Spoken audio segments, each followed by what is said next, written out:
యేసుక్రీస్తు నీళ్ళ మీద నడిచాడు. ఎలా నడిచాడో తెలుసా?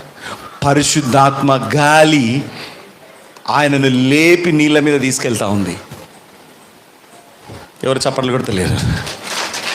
భౌతికంగా ఎవరైనా నీళ్ళ మీద నిలబడితే వాళ్ళు మునిగిపోతారు.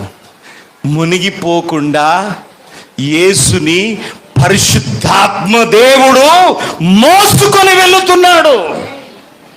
పేతురు పడవలో నుండి చూసి అందులో ఉన్న కడమ శిష్యులందరూ భూతం భూతం దయ్యం దయ్యం అని భయపడుతున్నారు.